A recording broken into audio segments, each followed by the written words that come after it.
This is the 3-year-old boy whose death, the Russians said, would be a key issue in today's talks with the new American Secretary of State. A tragedy which the US accuses Moscow of sensationally exploiting. Max Shatto, who originally came from Russia, lived in rural Texas with his adoptive mother and father, Laura and Alan Shatto.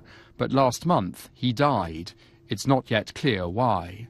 There was some bruising just in various places. Whether they had anything to do with his cause of death, we don't know. We won't know until we get the autopsy report back. But despite the US investigators' caution, Russia's outspoken children's commissioner, Pavel Astakov, led a government propaganda charge, saying outright that Max's adoptive mother had murdered him.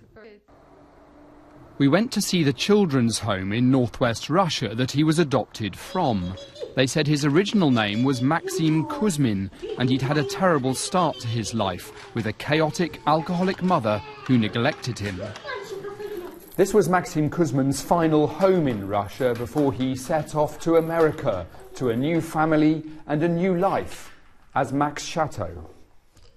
Max Shatto's death was seized on by the Russian government as a justification for its recent ban on adoptions to the US. One senior politician even said Russian children were going to certain death in America. Max's natural mother was paid to appear on state TV, saying she wanted his brother Kirill to be brought back to Russia.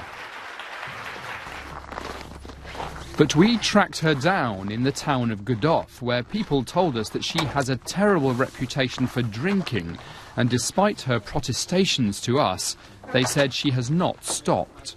If Kirill does come back, what will you do to change your life and become a good mother to him? I will change everything in my life. I will do everything for him. I have already stopped drinking, and I am looking for work. Everyone agrees that it's a tragedy that a young boy who left poverty and neglect in this house in Russia for a new life in America then died within months. But US diplomats say they are troubled by the way his death has been used by Moscow. Daniel Sanford, BBC News, Northwest Russia.